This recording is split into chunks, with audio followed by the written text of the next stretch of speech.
Hey guys, welcome back to the channel. This is the story about Naruto. What if Naruto married with Ino Yamanaka? Part 16. Hope you'll enjoy this video. So before we start, please do support for more awesome content and also hit the subscribe button and share this video with your friends. And also support the creator of this fanfic. I have created a playlist where you can find out all the previous parts of this video, link in the description, and check out the other video as well. So let's start the video.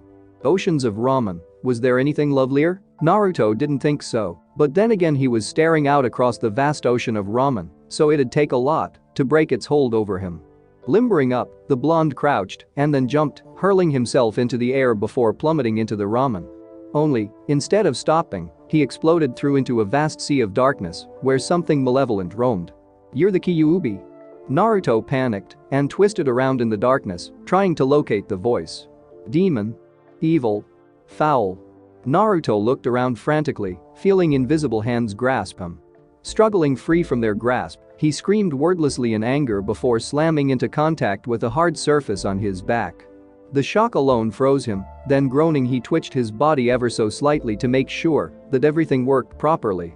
Assured that nothing had broken, he sat up gingerly, the air turgid and cold. Added to that was the unnerving sound of constantly dripping water and a feeling that this was a very bad place. Getting to his feet, taking in the walls and exposed pipes along with the puddles of dark water, he grimaced, wondering where in the hell he was.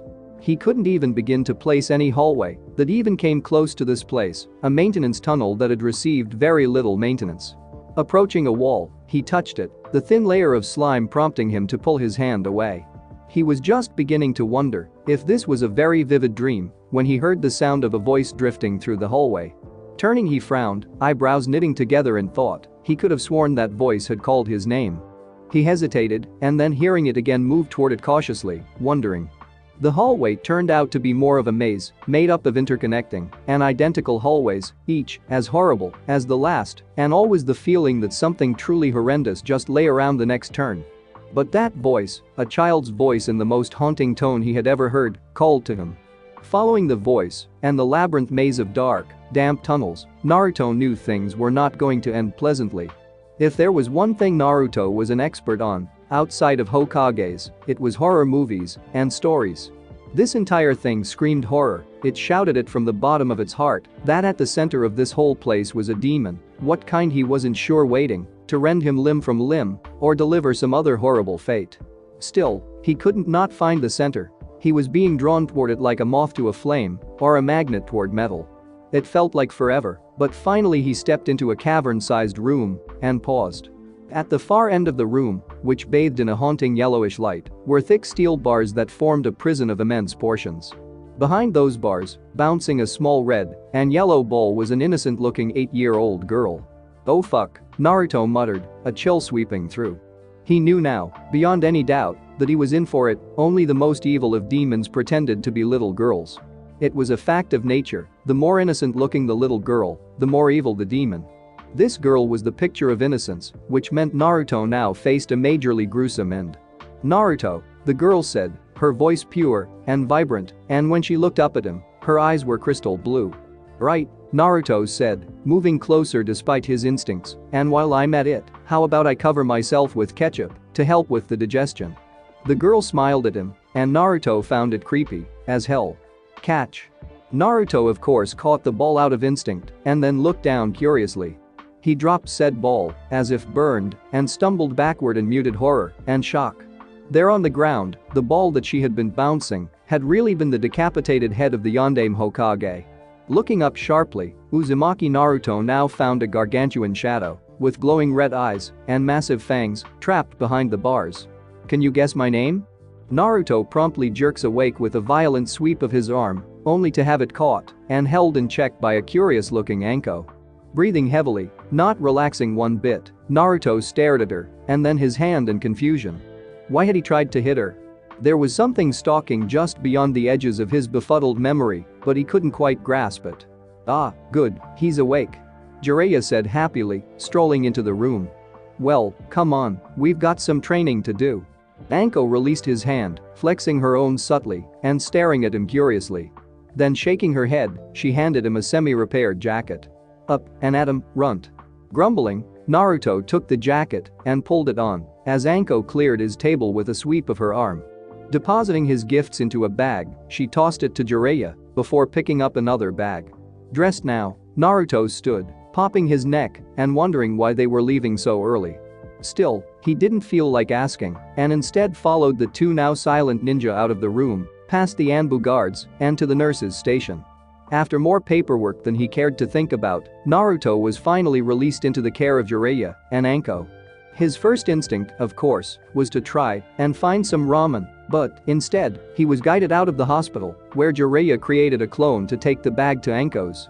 Right, well, let's get moving, shall we? The white-haired man said happily as Kage Bunshin Jiraiya darted away. Nobody should ever be that happy this early in the morning, Anko muttered, following the man, and Naruto realized she was hungover.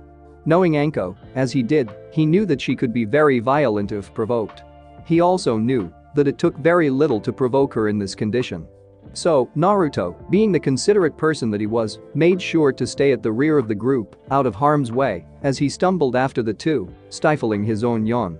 As sleep receded, Naruto began to wonder once more why they had to start so early. He was also wondering why they couldn't give him some time to come to grips with what they had told him yesterday. Oh, hey, you're actually in jail for the demon that nearly killed us all, now come on, you gotta train. Yeah, that was really conducive to his peace of mind. Snorting, Naruto leaped to the rooftops along with the other two, just wishing for a single moment to relax. Honestly, he had a lot to deal with. First, there was the fact that he was the son of Yondaime. He honestly wasn't even sure what his thoughts or feelings about the great Hokage were. There was resentment, of course, and pride, but now there was anger, as well. A lot of anger. He tried putting himself in the man's situation, but he couldn't. Naruto was sure that he would have found a different way. That he could have killed or defeated the Kyuubi without involving an innocent baby. Naruto wasn't one for self-pity, but he couldn't help it. He felt betrayed, but still, he tried to remember that the Yondaime had to have been desperate. After all, you didn't seal a demon into a baby, let alone your son, for giggles. You had to have no other option. Sighing, he shoved it all deep inside him along with the other things he had yet to deal with, and instead focused on his surroundings. The sun was slowly climbing into the sky to his right. The two ninja ahead weren't talking. Looking at the streets below him, he frowned slightly, spotting the lingering signs of the fight. Kami, what was wrong with people? Why would anyone want to betray their own village? Leaving the treetops, the group moved into the semi-dark forest before entering a clearing with 3 training posts. Coming to a stop, Naruto sighed while stretching. Kami felt good. A bit stiff, but good. He hadn't actually realized how much he had missed training till this moment. Looking at the two, he grinned, stretching his arms out with 2 loud pops. Hoi, so, how's this working? First, I need you to make me a Kage Bunshin, then you need to pay close attention, Jiraiya said, a small grin on his face. Right, Naruto said, with a sharp nod, before creating the clone. After that, he shifted his attention to the Sannin, wondering what he was going to do. Jiraiya approached the clone, then raised his hand, looking as if he was doing nothing more than holding air until a swirling mass of chakra formed in the palm of his hand. Naruto felt his eyes widen a second before the ball smashed into his clone, who was propelled backwards through a tree before disappearing with a loud pop. Fuck me sideways. Anko said, startled. Maybe later, Jiraiya returned with a smirk before meeting Naruto's gaze. What was that? Naruto demanded, more than a little eager to actually learn that. Jiraiya smiled slightly. Like I said when you woke up the day before yesterday, you're going to be working on a movie called Rasengan. Created by Yondaime, A-rank, and extremely powerful. The man nodded at Anko, who, setting her bag down, tossed Naruto a water balloon with a dubious look on her face. Oi, so what's up with this? Naruto asked as he caught the balloon and glared at the old man. Not that he was about to backtalk, after all, anything that could teach him that awesome move was worth doing. Hell, Naruto was even beginning to wonder what else of the Yondaimes there was to learn. You saw what I did to your clone, right? Jiraiya asked, selecting his own water balloon. Huh? Sure, you somehow made it spin around wildly? From a normal point of view, that's how it looked, Jiraiya said with a slightly amused look, then hefted his own water balloon. Blinking, Naruto looked at the balloon, which was making a soft swishing sound as it deformed. It didn't take a genius to figure out that, somehow, the old man was making the water spin. A moment later, the balloon exploded in a small spray of water, and Naruto jerked in surprise. With tree walking, your chakra has to be maintained by focusing your mind and keeping that concentration. With water walking, you have to release a fixed amount of chakra continuously. Jiraiya paused, holding his hand up. With this, you're combining the two. Like with water walking, you release a continuous amount, and you have to use tree climbing to maintain a fixed amount in your hand. Oh, Naruto said, gazing at the balloon. So, he would have to release chakra and then make the water spin. Well, that didn't sound too hard. I get it. All right, get to work, brat. Asu. Nanko Shrine, main temple. Uchiha Mikoto sighed as she slowly descended the stairs beneath the 7th tatami mat on the far right side, an involuntary shiver racing up her spine from the chill and the knowledge of who she would be facing.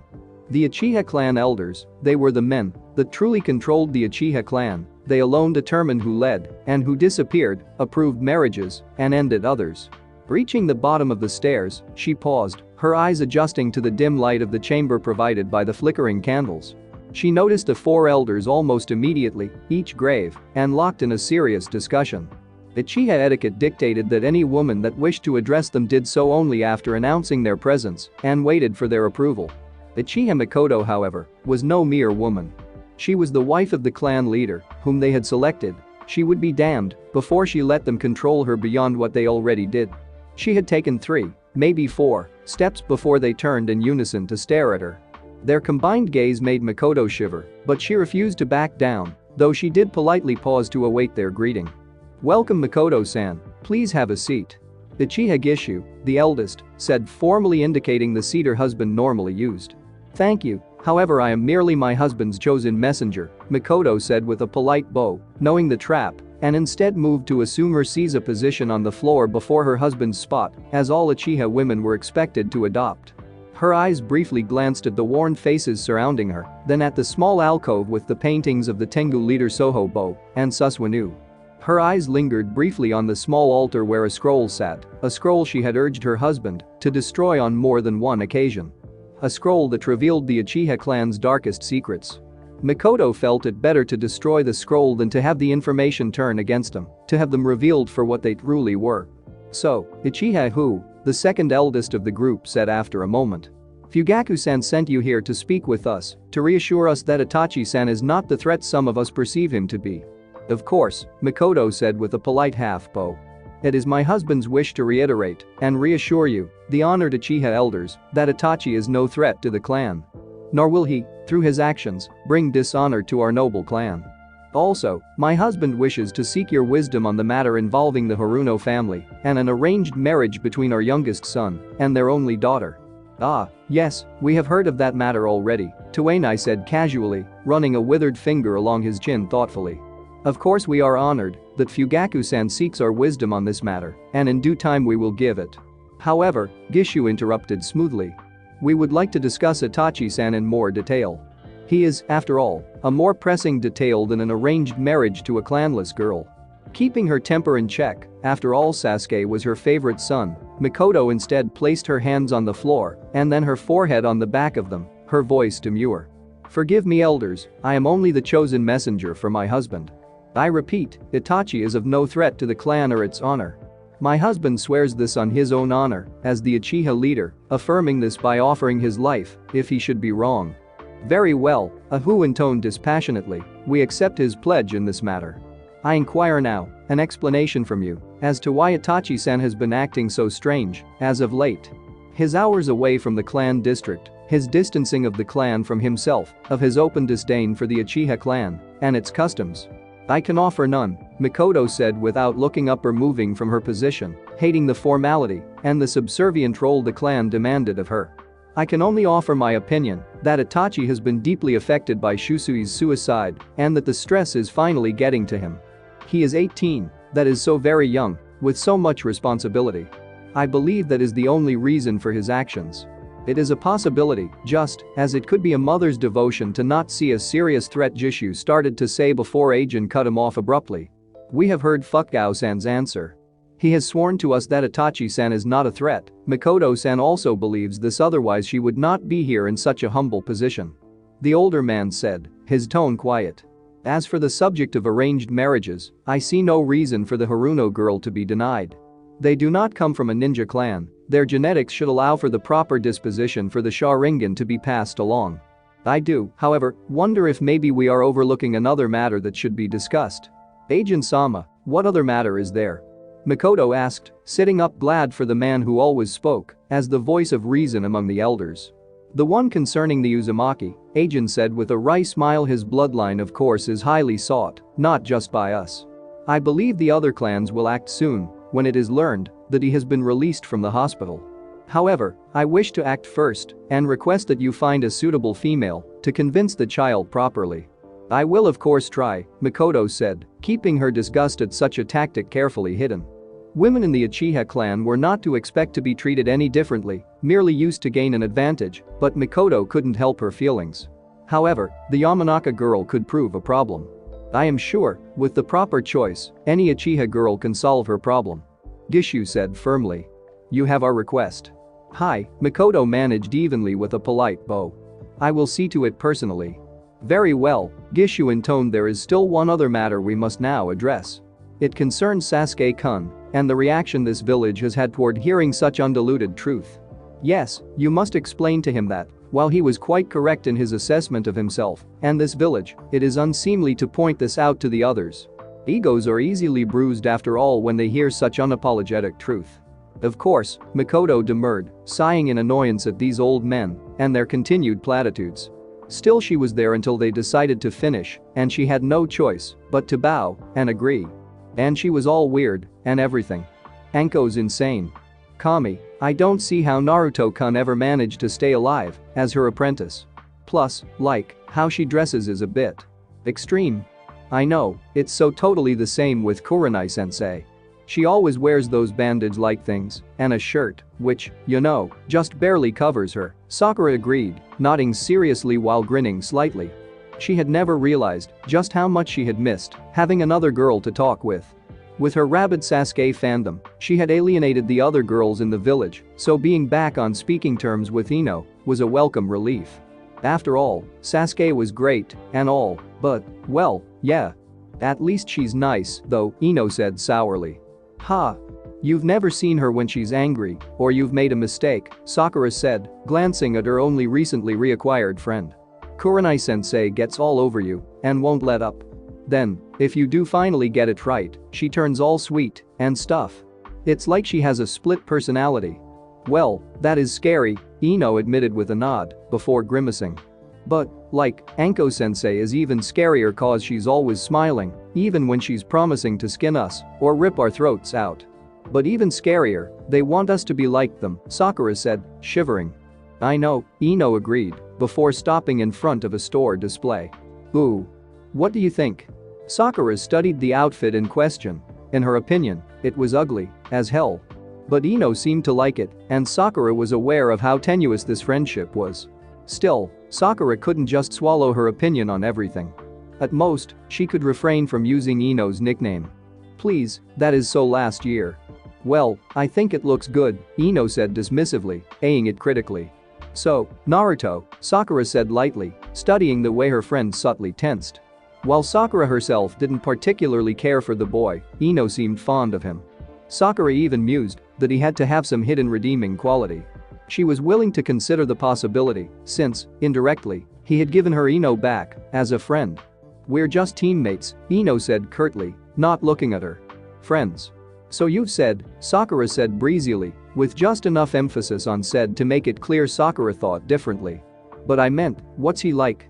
All I remember is this goofball from the academy, kinda smart when it came to pranks, but annoying as hell. Actually, Ino said with a slight grin on her face. He's still pretty much like that. Most of the time he acts like a mischievous Kami. Other times, he can just look at you, and you realize there's more to him than you think. Like, I remember when I made my first kill, Sakura supplied supportively at Ino's hesitation. Yeah, and he was the one that talked me through it, you know? Only, when he looked at me, I felt Ino paused, deep in thought. You know how sometimes you can feel intimidated and drawn all at once? It felt like that. Kami, it's hard to describe. Sakura said, nodding. She understood Ino perfectly, and it was hard to describe. So, is he definitely worth knowing? Yeah, Ino nodded, walking away from the window display, lost in thought. So, is there something going on between you? Sakura prodded teasingly. There is nothing, Ino said hotly, glaring at her, going on between me and Naruto-kun. So you say, Sakura said, dropping the subject. She knew just how dangerous the subject could become because it would lead to teasing Ino about Naruto's fangirls, which would be a fast way of destroying their rebuilt friendship. Worse, though, it was because talking about Naruto tended to lead into a discussion of Sasuke, and Ino was a long way from being able to discuss Sasuke calmly. So, what about Sasuke? Is he still training? Ino asked, startling Sakura. Ino had actually managed that name without a sneer. Yes, Sakura admitted, chewing her bottom lip nervously, lapsing into thoughts about Sasuke and her unease at how fixated he was becoming. He was always training, now. He never let up, and her one visit had met with a very harsh response. He seemed to think she didn't want him getting stronger, but all she had asked was if he would like to go eat with her. But it wasn't his fault, Sakura soothed her bruised ego. He was being driven by his clan's expectations. Naruto's the same way, Ino admitted, sounding a bit put out. Sakura nodded, but remained silent. What could she say? Naruto was an orphan trying to become Hokage. He was being driven much the same way Sasuke was. Sakura privately felt Ino was better off being unable to see the boy at the moment. It was a side no girl should see in their boyfriend. Thinking of Sasuke drew her mind to her father, and Sakura surreptitiously hugged herself to remove the memory of his touch. It wasn't just the fixation on training that was getting to Sakura. Without Sasuke around, her father seemed to think he had a free hand. Sakura knew, logically, that she could stop her dad, but he was her dad, and she couldn't bring herself to. Forcibly relaxing her arms, she focused on the people around her. They were all so happy, going about their daily routine, seemingly oblivious to the two kunoichi. Here and there, she could hear snippets of conversation mentioning Naruto and how they had always known he'd be great. It was another all too painful reminder that Sasuke needed to come back soon because, if he remained hidden away training for much longer, it would only get worse. They already misunderstood him, and his continued absence was prompting some to whisper about cowardice. Even Ino, who had a dim view of Sasuke in light of events, had commented at how odd it was that they would say that about Sasuke, since Naruto was doing the same thing. Shaking her head, Sakura put thoughts of Sasuke aside, with difficulty. So, who do you think will get the promotion? Huh? I don't know, Ino said with a slight scowl. I know I'm pretty much out of the running, thanks to your boyfriend. I'm sorry, Sakura said, annoyance flaring inside her. It wasn't entirely his fault, though. You were the one that wouldn't give up.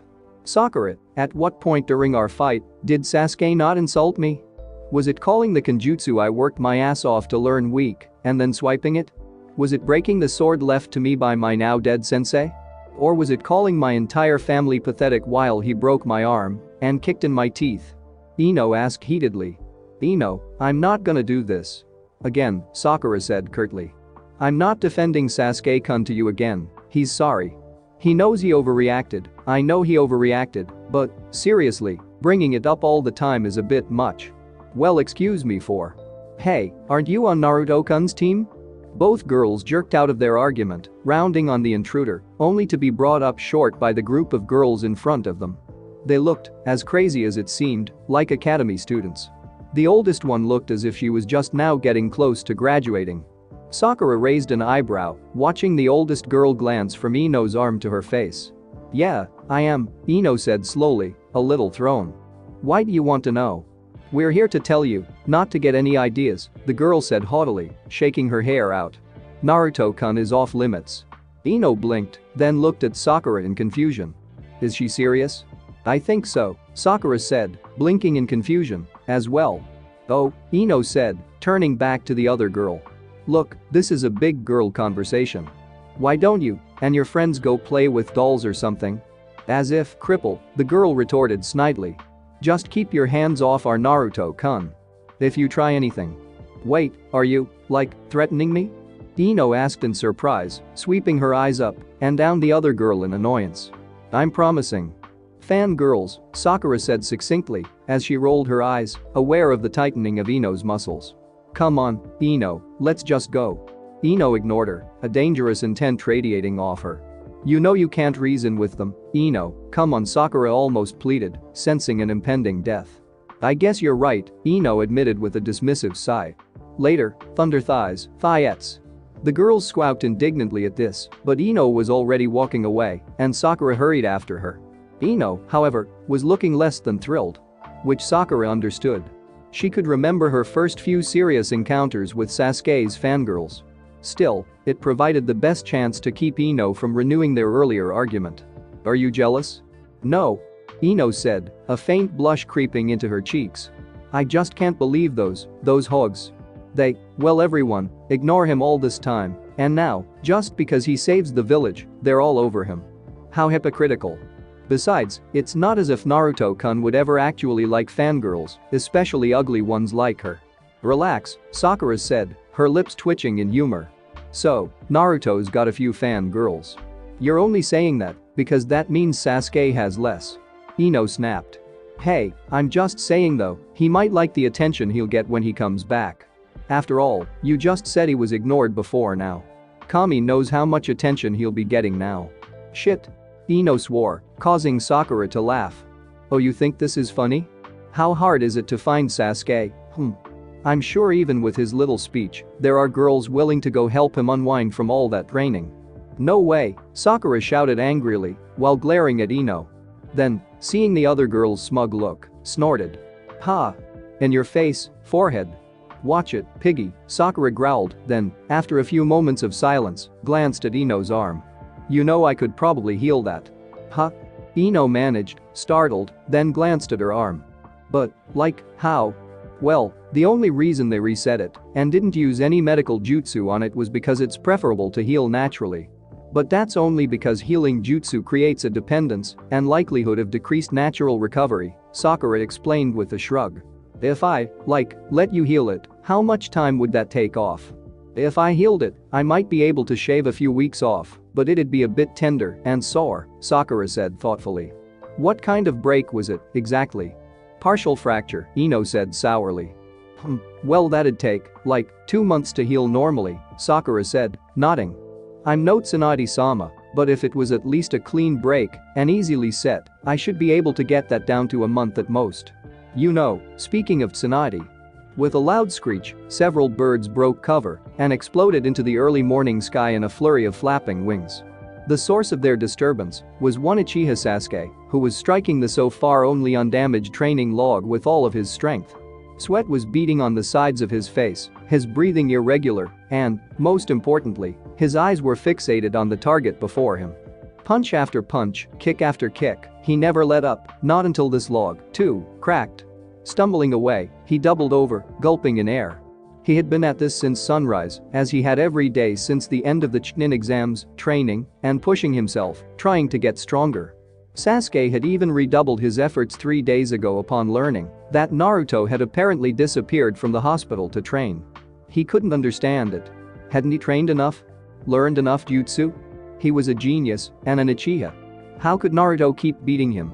He held no illusions about that fact. Even if he believed he could have won his match against the boy, there was a nagging part of his mind whispering that Naruto would have beaten him. Sasuke just wasn't strong enough, and he didn't understand why or how the other boy could be better than him. Was it a karmic joke? Growling in frustration, Sasuke stood upright and flashed through the seals before exhaling a sudden burst of chakra-laced air. A moment later, the training posts, along with the entire clearing, was engulfed in the blinding white-hot flames of his fireball. Stretching it out for as long as he could, Sasuke stumbled, head swimming, as his air finally gave out. Why? Sasuke mumbled, leaning against an undamaged tree for support. How did he get so strong? Briefly, he wondered if, maybe, he was making too much of this. Perhaps, if he relaxed slightly, it might help him. As it was, he kept pushing people away, his family, and Sakura. He felt a part of him craved some sort of contact with at least the pink-haired girl. She was the only non-Uchiha he could stand, after all. But she hadn't understood his need to train, she had tried to talk him out of getting stronger. Angry, he darted from the tree while drawing his shuriken and throwing them in such a rapid manner that the charred branches he had targeted snapped. Angry and frustrated, he formed the 3 seals needed, gathered the burning chakra, then concentrated it into the chirping lightning of the Chidori. With a scream, Sasuke charged across the clearing at one of the few remaining unharmed trees.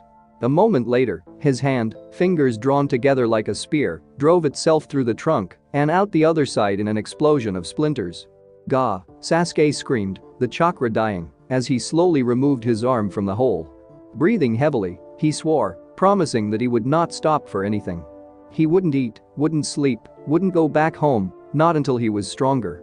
Strong enough to beat Naruto, and then, when he was able to do that, he would be one step closer to defeating his brother. Sasuke would be second to nobody. Not a Hokage wannabe, nor a would-be god of shinobi. Creating a handful of Kage Bunshin, which thankfully he had thought to copy from Naruto, he leaped backward. Landing, his eyes darted between the Kage Bunshin, then darted again, as the one on the right began flashing through a series of seals. Kaiten, Housenka no Jutsu. A second later the air was filled with a series of fireballs, each hiding a deadly secret of spinning shuriken. Sasuke himself danced and weaved his way through the attack, Sharingan working overtime. Skidding to a halt, Sasuke located his Kage Bunshin and hurled a shuriken and flashed through a series of seals for the shuriken Kage Bunshin. A moment later the air was filled with several hundred. The Kage Bunshin exploded spectacularly, but Sasuke didn't rest. Pushing through the burning in his lungs, he dropped low, flashing through another series of hand seals. A moment later, he dodged and weaved his way through the hail of kunai from the last Sasuke Kage Bunshin before plunging his Chidori through the clone's chest. The smoke that enveloped the clone was acidic enough to make Sasuke's eyes water and back away. Sensing the few remaining Sasuke Kage Bunshin, he lashed out in a flurry of taijutsu and high-level ninjutsu. A second later, he was alone in the clearing, breathing heavily, dripping with sweat, and his body trembling.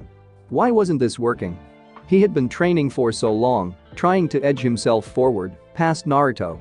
Trying to evolve his Sharingan beyond its 3-tomo stage like he knew Itachi had done. Even now, he knew that none of this was actually helping him, it was merely exhausting him. What had Itachi done for his power? Why wasn't he stronger? Straightening up, Sasuke tried to breathe, but his head swam, and there was a sharp pain from the sealed mark on his neck. Suddenly, the ground was rushing toward him in a haze of darkness. Landing with a soft thump, Sasuke drifted endlessly in his dreams, trying desperately to grasp Itachi. It felt like he was drowning, like he was dying. Then, suddenly, the pain was gone, and his vision cleared. Slowly at first, then faster, the darkness peeling away to reveal the clearing. Then, Sasuke noted the Konoha forehead protector, the white hair, and the glasses. "Who are you?" "I'm Yakushi Kabuto, a medical genin of Konoha," the bespectacled male said, his hands still glowing faintly. "You're lucky I was nearby, training, Uchiha-sama. You nearly died of chakra exhaustion." Sasuke managed, allowing the boy to work his magic. He had to train. Every minute he wasn't getting stronger was another minute Itachi was getting beyond him. "Naruto, too," he silently added, willing his body to recover. You've really been pushing it, haven't you?" Kabuto said lightly, finishing up. "You should get some rest. I don't think your clan would appreciate you killing yourself this way." "I'm fine," Sasuke said curtly, struggling his way upright while shoving the boy aside. Sadly, his body seemed to differ on the subject, and he toppled, almost crashing to the ground yet again, except for the steadying hand of Kabuto, who had caught him. "So you say, but I think your body has other thoughts on the matter." "I don't have time for this," Sasuke mumbled, trying to stop the boy from leading him to an almost undamaged boulder. "Uchiha-sama, you have to rest," Kabuto said with a slight shake of his head. "I don't understand why you and Uzumaki-san are pushing yourselves so hard." "Naruto? You've seen him training?" Sasuke demanded, glaring at the man intently. "Aha, so that's it?" Kabuto said nervously, obviously unnerved. "I don't think you'll reach him this way, though." Sasuke stared at the older teen intently, willing him to explain what he meant. Wanting to know, if this boy had an answer, how to get even stronger. Because Naruto was only short-term. He needed it for the long term. He needed to beat Itachi. "Uchiha-sama, why are you staring at me like that?" Kabuto asked nervously, regaining his feet. "You said I would be unable to surpass Naruto this way," Sasuke said curtly. "How can I surpass him?" Well, I just meant you're both training nearly the same in intensity and amount, Kabuto explained with a shrug. The only real difference I see is your teachers rather than your training methods. He has both a Sannin as his teacher, and before that didn't he have a Sannin's former student? Sasuke narrowed his eyes, a crease forming between his eyebrows. No wonder that idiot was getting so strong. Sasuke needed to get equal instruction. But the only one who came close was Itachi, and Sasuke was not about to ask him for help. Nor would his older brother deign to help him, even if he did ask. After Itachi, who else in this village was worth asking? Thank you, Yakushi-san. However, I must resume my training. I think you need to rest, Kabuto said firmly, and the next thing Sasuke knew, he was once more enveloped in total darkness. Kakashi felt trapped. He was not used to being forced to stay in one place. He should have been drifting around the village, keeping an eye on things, not trapped behind this desk. Plus, the paperwork never ended. He couldn't go more than 5 steps from the office without Chunin guards, and, worst of all, he couldn't get 5 minutes alone to read his precious. He wasn't even officially the Godame yet, and he was already being deprived of his joys. Kakashi was truly beginning to appreciate the horrors of being a Hokage.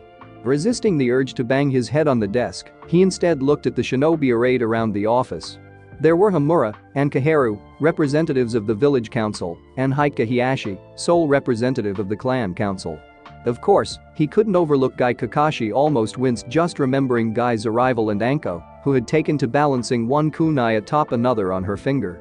Shaking his head, he looked up as the door to the office opened and Izumo stuck his head in, confirming that, even after 2 hours, there were still only 3 shinobi waiting out there. Mitarashi-san, Kaheru said, her patience finally breaking. Would you mind telling us where, exactly, Uzumaki-san is? Training somewhere, Anko supplied succinctly without looking away from her balancing act. Naturally, you didn't see a reason to interrupt him for this? Hamura asked with a slight edge to his tone. Naturally, Anko agreed, oblivious. Just a ceremony. He's got the rank either way. That is beside the Kahura started to say before Kakashi cut her off. Bringing them in, Izumo, Kakashi sighed, standing, as the door opened, and the 3 new Chunin were let inside. Niji came to a stop on the left, looking aloof. Tenten was on his right, practically bouncing on the balls of her feet. Shino was the last, and, as usual, an enigma. So nice to see all of you, Kakashi said, eyes curving upward happily. I'm pleased to announce that, due to your outstanding abilities, as well as your loyalty and leadership skills, you have been selected to bear a burden few can bear, and even fewer deserve. Pausing, Kakashi made a motion at the vest laid out on the desk before him. The rank of Chunin is very important. You now inherit the responsibilities of solving the problems that beset us all. Threats of war, ancient hatreds, increasing inequality, and deep divisions among our own people. He felt Hiyashi stir slightly, and even Kahura and Hamura focused on him intently. It was almost intimidating, but Kakashi had been Anbu commander for a long time and a student of the Yondaime. This was nothing. Still, he decided to ease off the doomed speech.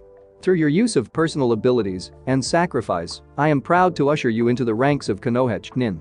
From here on, you are each entitled to all privileges and benefits of said rank, but remember that you must now take up even greater burdens to keep the roots of the great tree that is Konoha firmly rooted. Pausing one last time, Kakashi gestured at the green flak vests on the desk before each shinobi. On behalf of the Hokage's office and Hai no Kuni, congratulations on achieving your promotion to the rank of Chunin. As expected, Tenten eagerly grabbed hers and put it on, a satisfied grin on her face. Niji and Shino, however, took theirs and held them. Kakashi chuckled at that. He could remember doing that back when he had first been promoted to Chunin. He was pulled from his musings by Tenten, who had apparently decided to comment on the 4th vest. Why were there 4? Because, Niji said blandly, as he finally seemed to decide to put his on, obviously, 4 of us were promoted. The real question should be, who is the 4th person? Good point, Tenten conceded, putting a finger to her chin thoughtfully. Well, it might be Sakura, or, I guess, the boy with the dog. Or Naruto, Shino supplied. Yes, he is most likely, Niji agreed, looking at Kakashi curiously. Why, exactly, is Uzumaki-san not present? He's currently occupied elsewhere, Kakashi said, his eyes curving up once more. Now, all of you get out of here, before I sick Anko on you. Unsurprisingly, Tenten bolted with a hurried bow, Niji inclined his head and walked from the room, and Shino remained motionless before turning and walking out as well.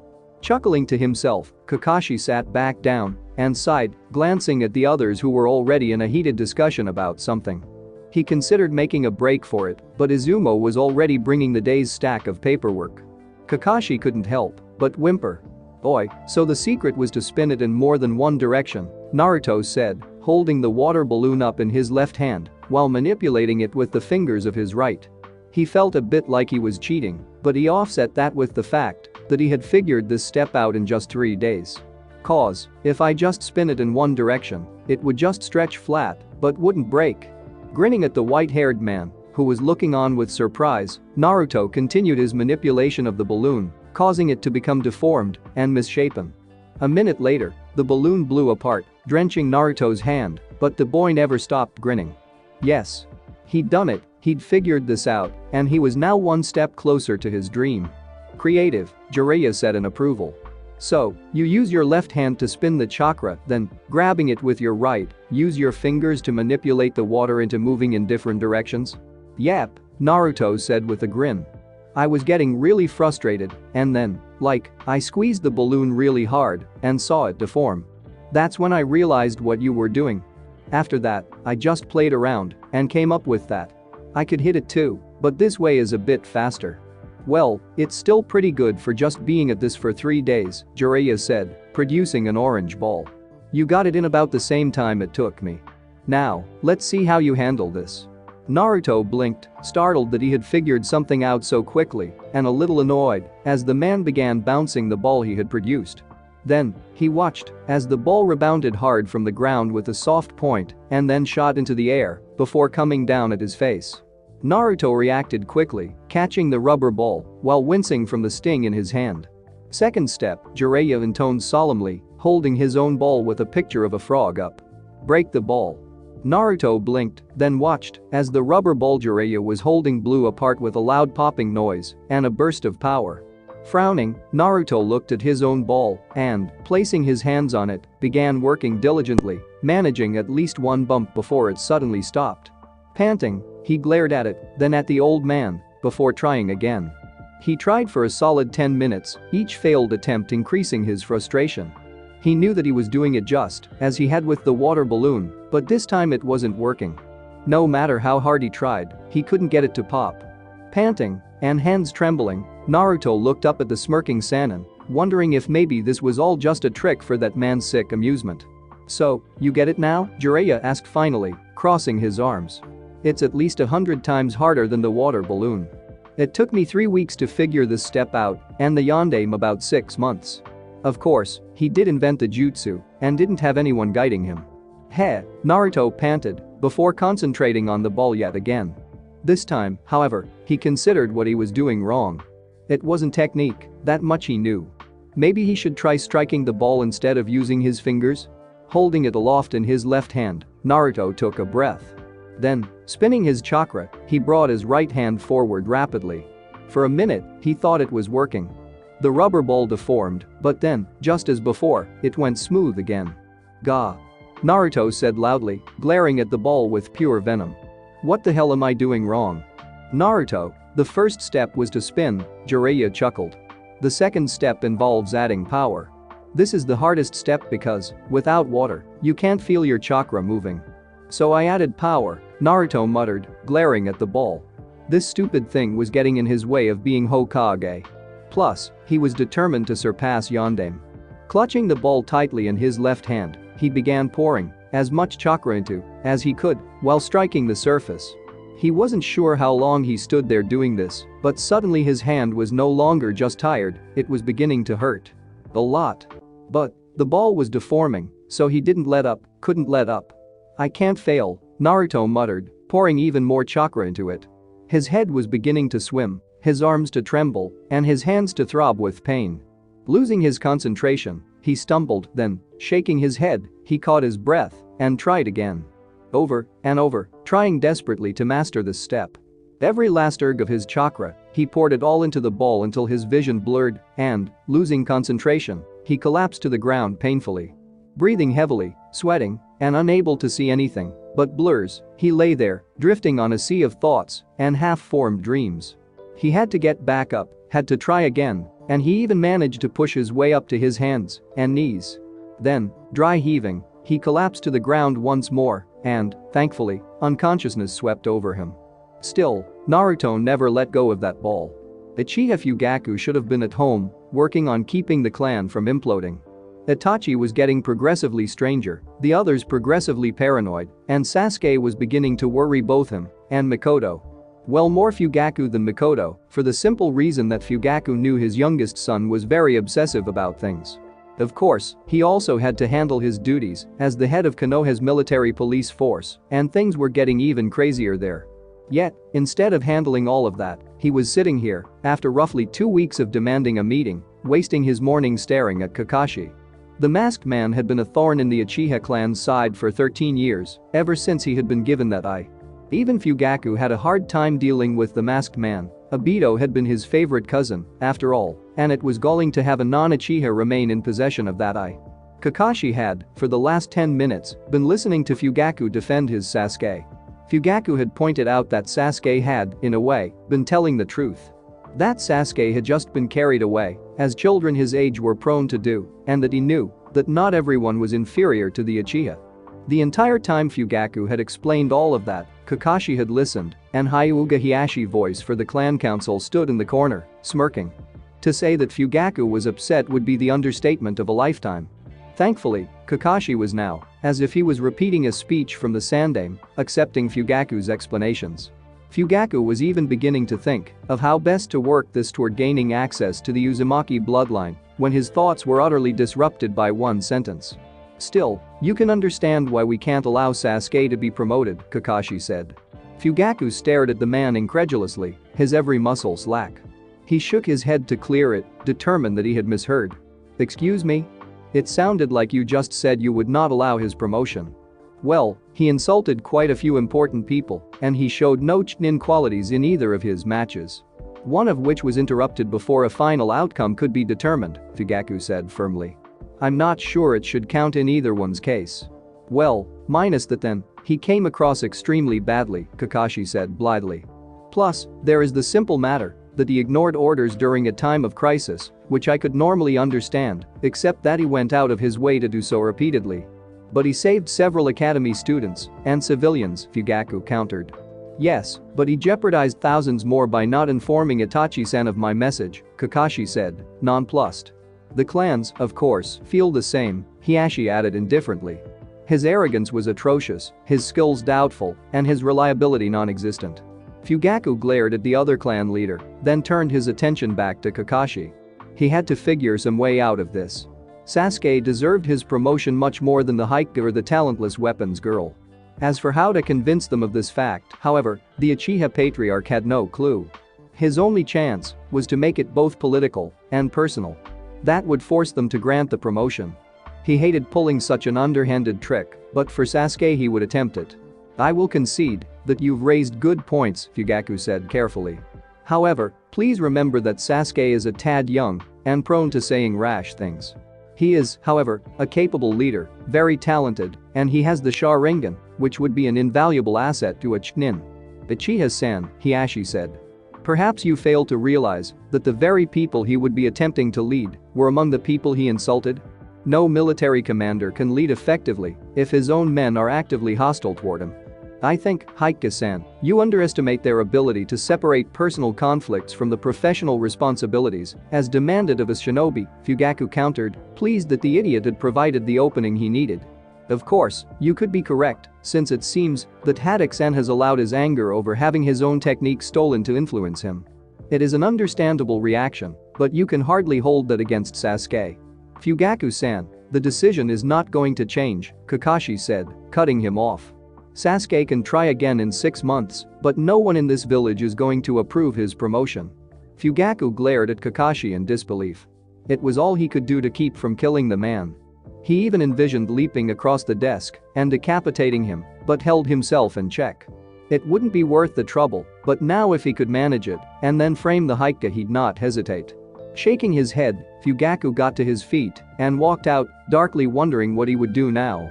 The air was still, The only sounds were rustling of leaves, the distant noise of Lee and Guy training, and the sound of metal weapons striking the hanging targets with an almost inaudible thump.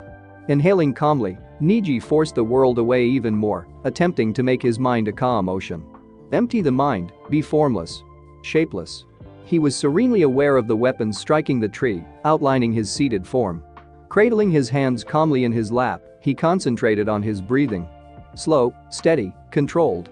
He could feel the connection to his body fading and then, in the emptiness of his mind he was jarred by the sudden image of Tenten and a bloody kiss. Tensing ever so slightly, his mind jarred back into awareness of the world. Taking another breath, the Haitka genius forcibly cleared his mind, creating the formless void from before. Breathe in, breathe out, forget the world. Calm, control, stillness. His body was falling away yet again. The noise of the world faded away. Then he was jarred back into the world once more by the memory of that bloody kiss, of her screams. This time, he couldn't stop himself from opening his eyes to stare at the girl in question, watching her twirl a kunai around a finger absently. Beautiful, he thought before closing his eyes once more. Taking a deep breath, he expelled it heavily, berating himself. He should not be thinking of her like that, should not feel anything for her. He could not care for her in such a way. Yet, he couldn't get that kiss out of his mind. She had thought she was dying, he rationalized like he had for the last few weeks. She had a crush on him, he knew it. How could he not, with his eyes? It was understandable that she would do such a thing. As her teammate, he had allowed it because he had thought she was dying.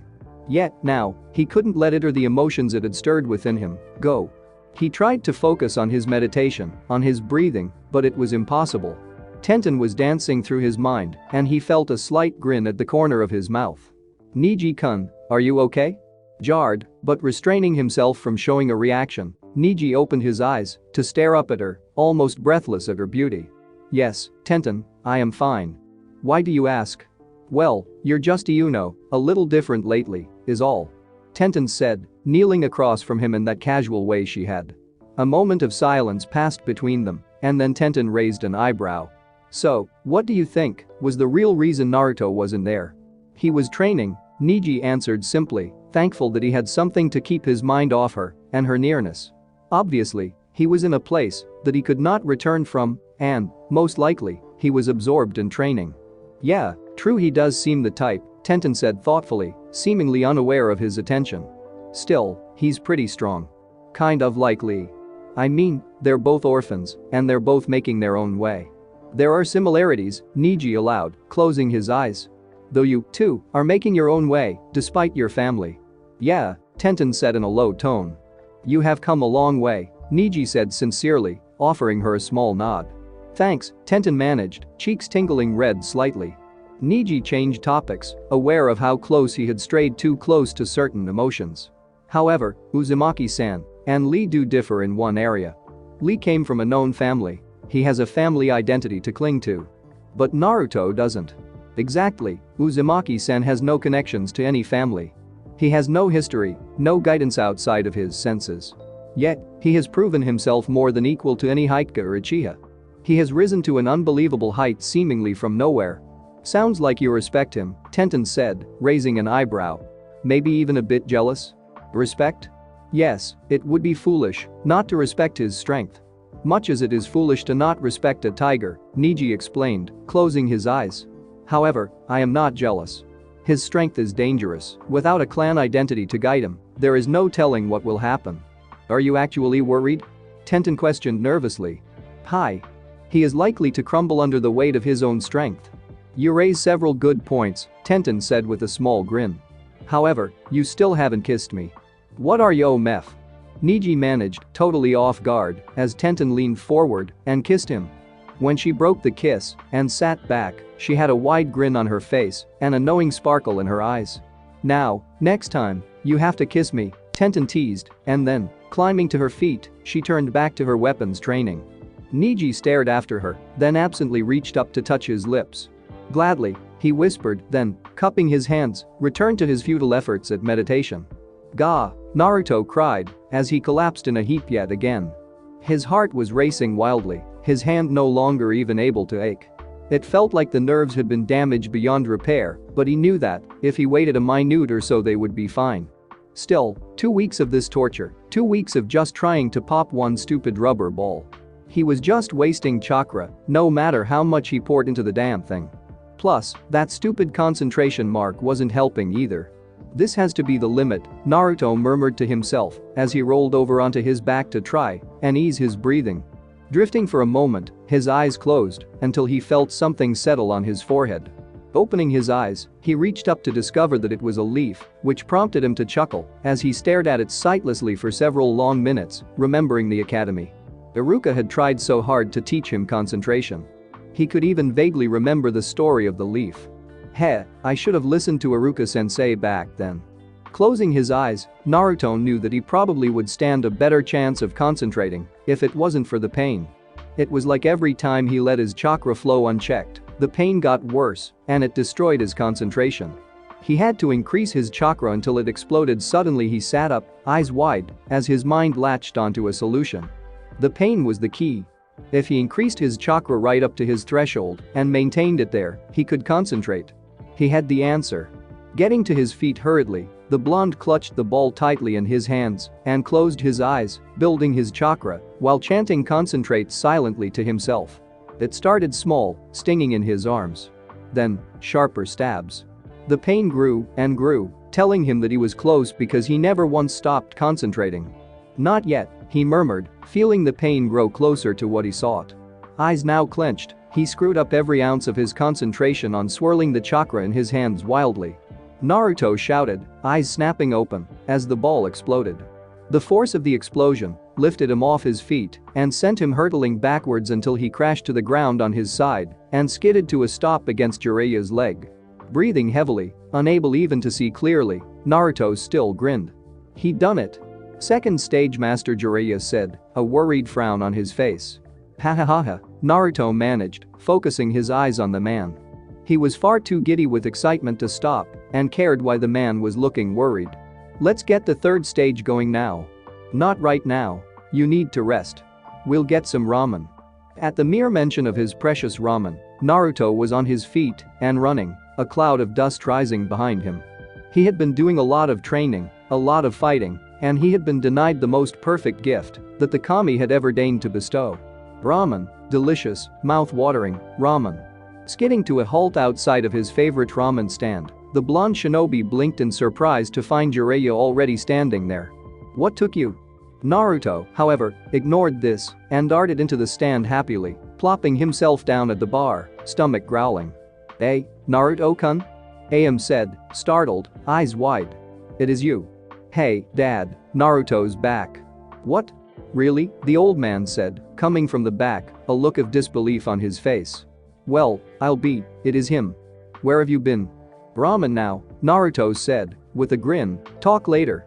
Of course, the old man said with a mock sigh, turning to his pots. So, what would you like? Am asked with that soft smile she usually wore. 5 Hokage-sized miso ramens, 3 large, 2 regular, and a small, Naruto said, drooling. Geez, are you really that hungry? Jiraiya asked, sitting down beside him. Whatcha talking about, Hiro-senin? Naruto asked in surprise. That was just an appetizer. Jiraiya managed in surprise. Oi, and Am Nichan? Naruto said, turning back to the girl who just smiled all the more at him. He's grown up so he's paying, nah. Of course, Am agreed happily. Say what? Jiraiya bellowed. I am not going to pay for your. But how can you not? Am said, pouting cutely, much like she usually did whenever Iruka started questioning his decision and treating Naruto to lunch. Not that, Jiraiya whimpered. Anything but the puppy dog look. Am jutted her lip out adorably, and somehow her eyes got twice as pleading. Pwetty puis, Naruto-kun deserves it for me? Okay, Jiraiya said in utter defeat, just like Iruka. Yes. Oi, old man, add a couple of numbers 7s and 8s to that first order, Naruto cheered, even as the first bowl was placed before him. After offering up a tearful thanks, Naruto set about satisfying his lust for ramen in a typical feeding frenzy. 3 hours later, a very happy Am and an ecstatic old man waved a sated Naruto and a crying old pervert from their now closed stand. Boy, that was great, Naruto said happily, hands behind his head. Thanks for treating me. How in the hell, Jiraiya managed so well? Can any human, even a wannabe Hokage, close a ramen stand in just 3 hours? Do you realize how much you just ate? Or how much does that cost me? But I was hungry. I haven't had ramen from there in forever, Naruto said, grinning. Oi, plus, it really helps them out, you know? Not even Arashi liked those stupid mochi this much, and he was always eating those every time I turned around, Jiraiya grumbled. Thank the kami I'll be leaving. I'd be broke in a week trying to feed you. Huh? You're leaving? Naruto asked, focusing on the man, raising an eyebrow. Why? Not until I explained the third step, Jiraiya said, resigned, and because the Anbu had finally found Tsunade's location. I'll have to hustle to catch her before she disappears again. Aha, Naruto said, nodding seriously as his mind drifted back to the Sandaime. So, what's next? You said there were 3 steps, right? Hold on, Jiraiya said, stopping briefly to buy a pack of balloons from a vendor. Then, walking once more, he blew one up absently. Finishing, he handed it to Naruto and began blowing yet another one up. Another balloon? The first step was to spin, the second step was power, Jiraiya explained, as they finally entered a nearby training area.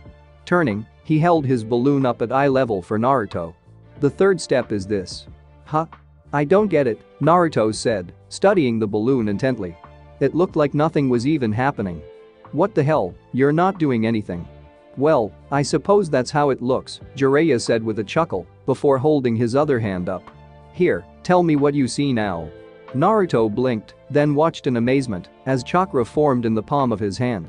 Only, it was a perfect sphere, with no bumps or deformities. It was beautiful to see, like a pocket-sized typhoon, and suddenly he realized what was happening inside the balloon. Oi, so, that's what's happening in the balloon? Right in one. Fixing his attention on the balloon, Naruto felt overwhelmed. With all that chakra spinning, the balloon wasn't even twitching. It was obvious that the sphere had way more power and speed than when he popped that rubber ball. Okay, listen carefully, since you'll be working on your own from now on, Jiraiya said, allowing the sphere to dissipate. This third step is combining all you learned from the previous 2 and charging it. Charging it? Basically, you spin your chakra as fast as you can while increasing your chakra to the maximum limit, Jiraiya explained, holding the balloon up carefully. The trick is, you have to make a wall within the balloon and concentrate your power. So, basically, Naruto deadpanned. I did all the spinning and power from before, but tried not to pop the balloon. Heh, you have gotten quicker. Boy, but why bother? Naruto asked, scowling in thought. Honestly, the second step seemed pretty damn powerful already. I mean, it's just wasted chakra, right? So, why bother? Watch, Jiraiya said, moving to a nearby training post. He gathered his chakra, much like the second step, before slamming it against a post. The power dissipated quickly, leaving behind deep, spiraling grooves into the training post. That was the second step. This is the third step. A second later he shoved his hand forward, the chakra swirling into the pocket-sized typhoon as it connected with the post. This was followed by a cracking sound, and then the training post exploded into splinters. Covering his face, Naruto flinched back from the reaction. Recovering, Naruto lowered his arms, staring with wide eyes at what remained of the post, then looked at the man. Whoa. See, if you can keep that typhoon of chakra in a sphere, the power doesn't scatter, Jiraiya said with a nod. The power becomes concentrated to an extremely high level. Looking at the balloon he was still holding, he narrowed his eyes before grinning thinly. This was it, the big step, and it was going to be hard. Naruto wouldn't give up. This was, for all intents and purposes, a family technique, and however he may have felt about the Yondaime, he wanted some connection to him. I can do this. Good. Now, practice every chance you get. This step can be done walking down the street, eating, just sitting around, Jiraiya admitted, picking up his scroll and looking at Naruto. Remember, this is an extremely powerful jutsu. Don't use it lightly. Boy, do you have to leave right now? Tsunade won't stay in one place for long, and the Anbu have been working hard to find her. I can't waste any time. You've got the jutsu. Now you just have to master it. Right, Naruto said, then, grasping the balloon in his hands, began concentrating. Everything else was secondary right now. All that mattered was completing this jutsu. A soft swish of noise, branches creaking, and leaves rustling. a glint of bone-white porcelain in the moonlight. A lingering baleful aura filled the night as it came to rest on a telephone pole high over the Uchiha district. Crouching down, the armored figure tensed, then relaxed. Uchiha Itachi was considered the clan's golden boy. He was a genius among geniuses. Graduated at the top of his academy class at age 7, had mastered the Sharingan by age 8, became a Chunin at 10, and became an Anbu squad captain at the age of 13. Of course, as his mother had pointed out recently, that was nothing impressive. Sasuke, who had graduated at 12, by all rights should have graduated equally early. However, times had changed, and early graduation was no longer allowed, even for geniuses. Itachi, however, ignored this, as Sasuke was, and always would be, their mother's favorite. Instead, he focused on something much more important, just how much longer he could delay the inevitable. Closing his eyes, he concentrated and reopened them, Sharingan evolving into 3 elongated swirls before stalling. Everything was clearer, sharper, brighter, but ultimately no different. He felt a spike of mild frustration at that, still just on the cusp of his final step toward maximum capacity. Silently, he allowed his eyes to return to normal and stared down into the silent streets beneath him. It had been this way since the death of Shisui, so close, and yet so far. He had pondered the problem for a long time and had only recently begun to realize the solution. The first part of it was the simple fact that Itachi had not cared for Shisui very much, nor feared his death. Hence it had only nudged his Sharingan forward, frustrating him to no end. The second part was capacity. Itachi was coming to understand that, while he had an unbelievable large chakra capacity, the Manjukyu probably required an even larger one. So he had been building up his capacity, doubling and tripling it until he felt the maximum effect. The third and final part was how, exactly, to finish the development of the Manjukyu Sharingan. Forcing it was pointless and did more harm than good, which made him realize that he would merely have to find someone else. Who exactly that would be, he had no idea. Itachi, after all, did not feel close to anyone. Still, he had not given up on this. After deep consideration, thought, and rereading of the Uchiha clan's goal, he came to the solution. With his capacity at his peak, the answer was simply to kill all of them. Every last Uchiha, the entire clan, until his eye made its final evolution. That solution, however, had been placed on hold, at first because doing so would leave him with no place to go and further his goals. But with Orochimaru's offer, signified by the Suzaku ring he now wore, that was no longer the case. No, now he hesitated, only because of how many high-level ninjas were active at the moment, not the least of which was Jiraiya of the Sannin. Itachi was no fool. Any man that had completed 138 S-rank missions was not one to risk fighting before he evolved his eye completely. Still, this had not meant Itachi was doing nothing. He had taken advantage of the unity affair and removed all those Uchiha that lived outside the compound. Distant aunts, uncles, and cousins who could never develop or pass along the Sharingan. Now, with Jiraiya finally leaving the village, along with the other high-level ninja easing up and lowering their guards, Itachi knew his time to strike was approaching. The Manjukyu was perfect for his goals, and he would willingly sacrifice all of them until he found the one to grant it to him.